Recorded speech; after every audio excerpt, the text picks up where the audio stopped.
আসসালামু আলাইকুম। এখন আমি আছি নদীর পারে। তো এই নদীর পাশেই একটা বৃদ্ধ মার ঘর আছে। সেটা ঘরটা অনেক ভাঙা এবং তার স্বামী সন্তান কিছুই নেই, তার কোনো আয়ের সোর্স নেই এবং এই শীতের মধ্যে কিভাবে সে জীবনযাপন করে এবং আমরা তাকে কিভাবে সাহায্য করতে পারি, চলুন দেখা যাক।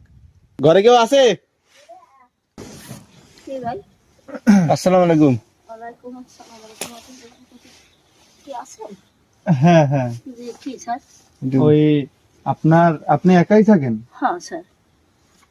তো আপনার কি শীতের কম্বল আছে? নাহলে আমরা আপনাকে একটা কম্বল দিতাম।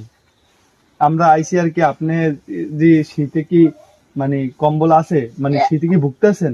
যদি আসি ভাই দেবে কি দেবে হেল দিয়েছেন আছে না হলে আমরা একটা কিনে এনে দেবো আপনারে। ও কিনে এনে দেবে। হ্যাঁ, তাহলে আপনার কি কম শীত করতেছেন আপনার? করে তো বাবা।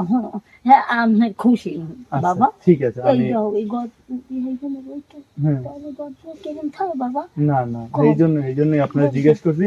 তো আপনারে আমরা একটা কম্বল দিব, এই তো। আর আপনার ইনকাম সোর্স তো কেউ ঘরে করে না? না শোনা, আমি একাই ঘরে থাকি। আমার মনে করো ইনকাম আমি পারলে করি, না পারলে না করি। একাই আপনার? হ্যাঁ একাই শোনা। আর স্বামী স্ত্রী ছেলে মেয়ে কেউ নাই? না কেউ নাই, আপনি একাই আছেন? আর উপরে আল্লাহ আর 10 জন তোমরা। হ্যাঁ, এছাড়া কেউ আমার।